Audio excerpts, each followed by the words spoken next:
All right, it's awesome to see you again this year. Everyone coming together, friends, family, veterans, associate members. Every year we have an incredible convention. It's really hard. I think I said this, I know I said this 4 years ago, that there's no way we can't have an incredible convention because of all of our experiences, bringing together people like we do. There's nothing like this, I don't think, in the country in terms of the issues we deal with and the spirit we bring. So I just want to thank you for that so much. One thing that I want to remind people, every year we do presentes. So Barry Reich, which was recognized earlier, don't forget if you have anyone who has passed and we want to remember to give him their name so that we can remember the person during our banquet. So I do have a message, and I'll get through it because we're kind of running late, which is not unusual. So Reclaim Armistice Day is a big part of why we're here today. And we have to think about what does that mean. So for me, Reclaiming Armistice Day, and I think for most of you, we know it's meant to be a day to think about peace, to think about how to make peace. And we must reclaim that day from what now has been called, it's more commonly called Veterans Day, right? And we know that that has happened because we wanted to twist it into a day where instead of thinking about peace, they want to uplift us as a means to uplift war and to prepare for future wars. Now, in doing that, part of that is to build the soldier of the future by making youth looking at us being uplifted, yearn to be seen as the best, because you know how they say we are the best. And I think I'm pretty good, but I don't know about the best.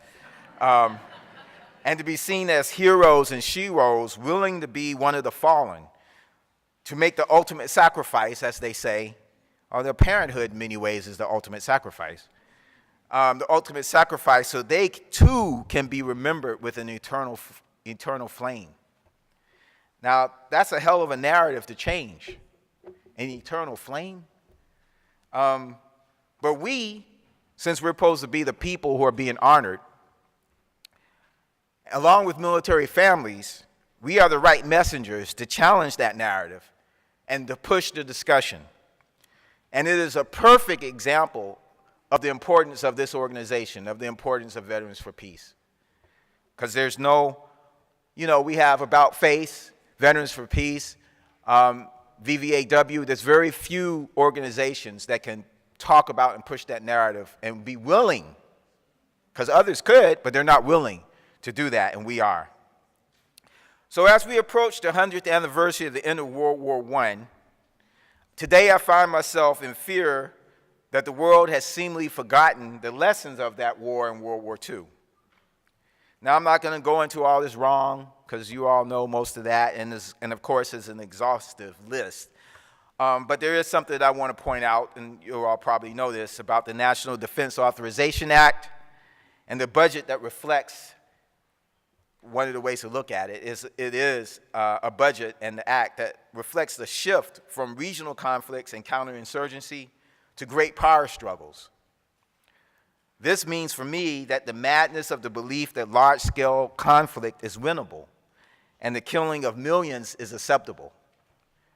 So if you get a chance, look at the the National Defense Authorization Act and the budget, and you'll see that there is this shift. So we are facing a growing madness, unfortunately, and we can see it in our politics, the circus in Washington, D.C., we can see it in our budgets. We can see it in the headlong continuation of policies in limited wars.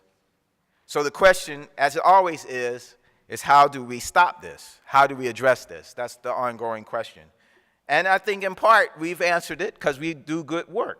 We do great work. We reach out to people, and we're impacting people, so we are answering it.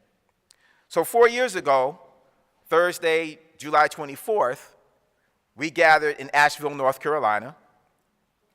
I remember saying to you that peace at home, peace abroad, which was coined by Margaret Stevens, who was on the board, now she's an advisory board member, is key to the work we are doing. The board was just introducing the concept. Patrick McCann, who was president at the time, emphasized moving outside of the choir, and I followed up by challenging you and myself to understand our struggles are interconnected, and that challenge to you, as mostly white people here, must be to see my struggle as a black person as your struggle. Or, as I said then, why should I be here with you? And that I, as a man, must see the struggle women face as my struggle, and to think about that, they aren't oppressing themselves. Men are oppressing women. I'm a man, so I have to see that as my problem. Not just their problem, it's my problem. All of us men must see that. But I also pointed out to you that the 4th of July weekend before our convention, 82 people were shot in Chicago and 14 killed, 82. Then 16 days later, mind you, we had just started this peace at home, peace abroad lens, a way to talk about peace and ways to come together. But 16 days later, Michael Brown Jr. was killed in Ferguson, Missouri, a neighborhood only 10 miles from where our office, the Veterans for Peace office, is at the time, or was at the time. Now we moved, so it's 11 miles from where we are today. And a rebellion ensued in the region, in St. Louis and Ferguson. And VFP National was right in the middle of it. Now, why were we in the middle of that? Because there was no peace in my neighborhood. And in the rebellion, there are sides. One is justice, and one is repression and injustice. And we, Veterans for Peace, were on the side of justice. So now let's fast forward to this past weekend in Chicago. 59 people shot, 6 fatally. How many school shootings have there been since that convention? I'm not going to go through those, but we know Parkland, 17 dead, 17 wounded. And these last two, just to think, these were in the last 2 years. June 2016, the Pulse nightclub, 49 people killed, 59 wounded.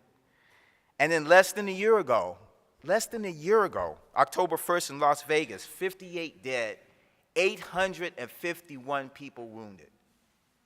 I'm going to say again, 851 people wounded. Now, this is just one aspect of the domestic war we all face. So I bring up these horrible numbers, not to say that we should just be working on those things, of course not, but to illustrate, as I did 4 years ago, that peace at home, peace abroad is the only way we can properly wage peace. Because we cannot do this alone, and we cannot expect activists in communities that today, more than ever, and which was spoken about twice, Courtney spoke about it, and one of the earlier speakers talked about it with the person in the White House, and all the forces that have been unleashed, more than ever face unprecedented threats to their existence, just to join us. The answer is not people joining us, the answer is us joining together. So, Muslims, immigrants, all people of color, and clearly traditional people, because there are some traditional people to hate in this country. Black people are traditional people to hate. Traditional people to rob of their land and dehumanize our indigenous people.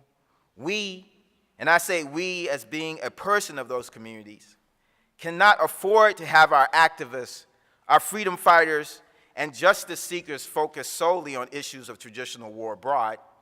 We must defend our people. We can't.